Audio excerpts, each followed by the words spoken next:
जरा सोचिए, एक तरफ एक महान और आदर्श गुरु और दूसरी तरफ सामूहिक विनाश मचाने वाला एक जीता जागता हथियार। क्या हो अगर ये दोनों एक ही इंसान हो? एक ऐसा गुरु जिसने अपने शिष्यों को जीवन का हर पाठ पढ़ाया, लेकिन अंततः युद्ध के मैदान में उनके ही विनाश का कारण बन गया। यह कोई साधारण कहानी नहीं है।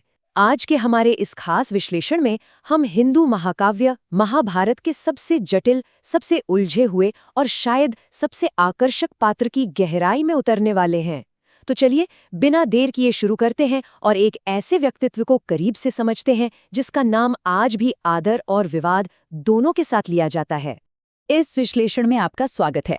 आज हम बात कर रहे हैं गुरु द्रोणाचार्य की। महाभारत में इनका चरित्र सच में बहुत बहुआयामी है। वो कुरु राजवंश के शाही शिक्षक थे, एक अजेय योद्धा थे और अंततः एक बेहद दुखद व्यक्तित्व के रूप में सामने आए। हम समझेंगे कि कैसे एक साधारण सा ब्राह्मण अपनी महत्वाकांक्षाओं और परिस्थितियों के चलते प्राचीन भारत के सबसे विनाशकारी युद्ध का एकदम केंद्र बन गया। तो आज के सफर में हम क्या क्या देखने वाले हैं? हम शुरुआत करेंगे उनकी उत्पत्ति और उस कड़वे अपमान से जिसने सब कुछ बदल दिया। फिर हम देखेंगे उनका एक महान गुरु बनना, उस महानता की क्या कीमत चुकानी पड़ी, कुरुक्षेत्र के युद्ध में उनकी भूमिका, उनका दुखद अंत और अंत में चर्चा करेंगे उनकी आज की विरासत पर। चलिए बढ़ते हैं हमारे पहले भाग की तरफ, द्रोण की उत्पत्ति और वो अपमान। देखिए, किसी भी महान व्यक्तित्व को समझने के लिए उसकी जड़ों तक जाना बहुत जरूरी है। द्रोण की कहानी उनके जन्म के रहस्य और एक ऐसे गहरे अपमान से शुरू होती है जिसने उनके पूरे जीवन की दिशा ही बदल कर रख दी। दिलचस्प बात यह है कि क्या आप जानते हैं द्रोण नाम का असल मतलब क्या होता है? इसका शाब्दिक अर्थ होता है एक बर्तन या कलश। महाकाव्य के अनुसार महान ऋषि भारद्वाज ने एक बार घृताची नाम की एक अप्सरा को देखा था। इससे उत्पन्न हुए उनके बीज को एक बर्तन में सुरक्षित रखा गया और उसी बर्तन से द्रोण का जन्म हुआ।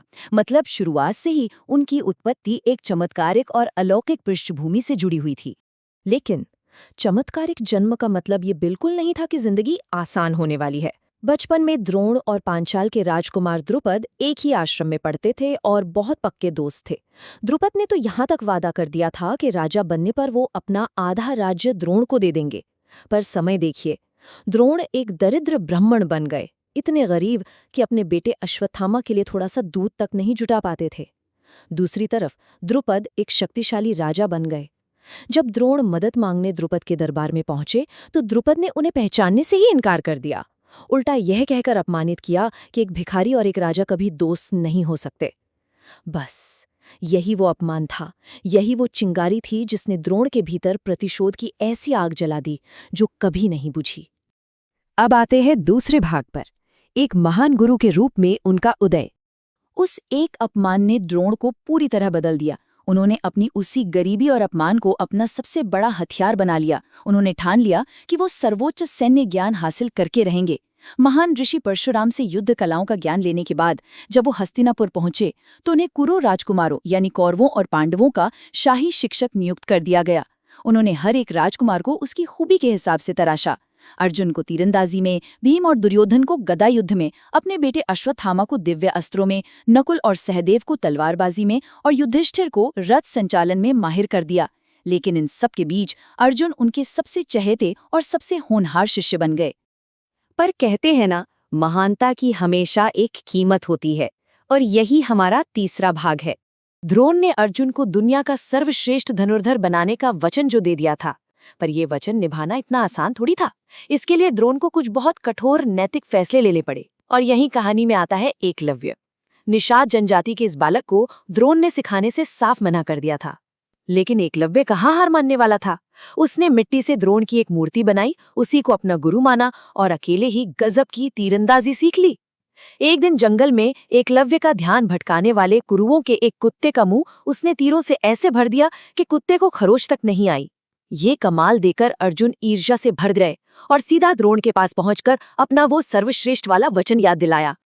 अब द्रोण के सामने एक बहुत बड़ा धर्म संकट खड़ा हो गया। अपना वचन निभाने और अर्जुन की जगह सुरक्षित करने के लिए द्रोण ने एकलव्य से गुरु दक्षिणा मांग ली। और जानते हैं उन्होंने क्या मांगा? एकलव्य के दाएं हाथ का अंगूठा। ये वाकई एक बहुत ही क्रूर मांग थी। बिना अंगूठे के एकलव्य की तीरंदाजी हमेशा के लिए सीमित हो गई। पर उस शिष्य का समर्पण देखिए, उसने बिना किसी हिचकिचाहट के अपना अंगूठा काटकर दे दिया। ये घटना आज भी द्रोण के चरित्र पर एक बहुत बड़ा नैतिक प्रश्न चिन्ह लगाती है। क्या एक गुरु को अपने एक शिष्य के पक्षपात में दूसरे की प्रतिभा को इस तरह कुचलना चाहिए था? और फिर आता है वो समय जिसने इतिहास बदल दिया, कुरुक्षेत्र का युद्ध। समय के साथ ये आपसी दुश्मनी उस भीषण कुरुक्षेत्र युद्ध में बदल गई। हस्तिनापुर के प्रति अपनी वफादारी के कारण द्रोण को अपने ही प्रिय पांडवों के खिलाफ कौरव सेना की ओर से लड़ना पड़ा। युद्ध के 11वें दिन भीष्म के पतन के बाद द्रोण प्रधान सेनापति बने। 13वें दिन उन्होंने वो घातक चक्रव्यूह रचा जिसमें अर्जुन के युवा पुत्र अभिमन्यु को बेरहमी से मार दिया गया। 14वें दिन उन्होंने अर्जुन से जयद्रथ को बचाने के लिए अभेद्य रक्षा पंक्तियां बनाईं। हालांकि अर्जुन अंततः सफल रहे और 15वें दिन तो द्रोण ने युद्ध के मैदान में साक्षात प्रलय ही ला दी। युद्ध की भयावहता का अंदाजा आप बस इस एक बात से लगाइए। 14वें दिन जब भीम अपने गुरु द्रोण को पार करने का प्रयास कर रहे थे, तो उन्होंने अपनी गदा से द्रोण के 1 या 2 नहीं बल्कि पूरे 8 रथों को चकनाचूर कर दिया था। 8 रथ। ये साफ दिखाता है कि युद्ध में अब भावनाएं बहुत पीछे छूट चुकी थी और वहां सिर्फ और सिर्फ क्रूर शक्ति का ही बोलबाला था। गुरु और शिष्य दोनों एक दूसरे के खून के प्यासे हो चुके थे। अब हम आते हैं उनके जीवन के 5वें मोड़ पर, अजेय योद्धा का दुखद अंत। 15वें दिन तक आते आते युद्ध के सारे नियम टूट चुके थे। द्रोण जैसे अजेय योद्धा को सीधे युद्ध में हराना नामुमकिन था। कृष्ण ये बात बहुत अच्छे से जानते थे कि जब तक द्रोण के हाथ में शस्त्र हैं उन्हें कोई नहीं हरा सकता। इसलिए उन्होंने एक मनोवैज्ञानिक चाल चली। भीम ने अश्वत्थामा नाम के एक हाथी को मार डाला और चिल्लाने लगे कि अश्वत्थामा मरा गया। द्रोण को विश्वास नहीं हुआ, इसलिए उन्होंने सीधे सत्यवादी युधिष्ठिर से पूछा। युधिष्ठिर ने कहा अश्वत्थामा मारा गया और फिर बहुत ही धीरे से जोड़ा, इंसान नहीं बल्कि हाथी। युद्ध के उन शंखों के भारी शोर में द्रोण ने वो हाथी वाला शब्द सुना ही नहीं। अपने प्रिय पुत्र की मृत्यु के इस झूठे समाचार ने इस अजेय योद्धा को अंदर से पूरी तरह तोड़ के रख दिया। गहरे सदमे और शोक में डूबे द्रोण ने अपने हथियार वहीं रथ पर रख दिए और बीच मैदान में ही ध्यान में बैठ गए। वे पूरी तरह से निहत्थे थे और तभी युद्ध के नियमों का घोर उल्लंघन करते हुए राजा द्रुपद के पुत्र धृष्टद्युम्न ने ध्यान में मग्न द्रोण का सिर धड़ से अलग कर दिया। यहाँ एक जबरदस्त विडंबना देखिए। जिस द्रुपद का राज्य द्रोण ने छीना था, उसी द्रुपद ने एक यज्ञ से धृष्टद्युम्न को पैदा किया था, खास तौर पर द्रोण की हत्या करने के लिए। बदला पूरा हुआ, लेकिन एक महान गुरु का अंत बहुत ही छल और धोखे से हुआ। चलिए अब आते हैं अपने आखिरी हिस्से पर, गुरु की विरासत। द्रोण का शरीर भले ही कुरुक्षेत्र की मिट्टी में मिल गया हो, लेकिन हजारों साल बाद आज भी इतिहास उन्हें बहुत मिले जुले रूप में देखता है। एक तरफ उनकी कड़ी आलोचना होती है, आखिर द्रौपदी चीरहरण के समय वो मौन क्यों रहे? उन्होंने युद्ध में साधारण पैदल सैनिकों पर विनाशकारी ब्रह्मास्त्र जैसे दिव्य अस्त्रों का इस्तेमाल क्यों किया और अपने निजी बदले के लिए कुरु राजकुमारों का उपयोग क्यों किया? लेकिन दूसरी तरफ उनकी बेजोड़ सिखाने की कला, अपने कर्तव्य के प्रति उनकी अटूट वफादारी और उनके अद्भुत युद्ध कौशल की आज भी मिसालें दी जाती हैं। वे सच में एक ऐसे व्यक्ति थे जो अपने कर्तव्यों और अपनी कमजोरियों के बीच पूरी तरह से फंसे हुए थे। युद्ध के मैदान में उनकी जो भी खामियां रही हों, लेकिन आधुनिक भारत ने उन्हें मुख्य रूप से एक महान गुरु के रूप में ही याद रखा है।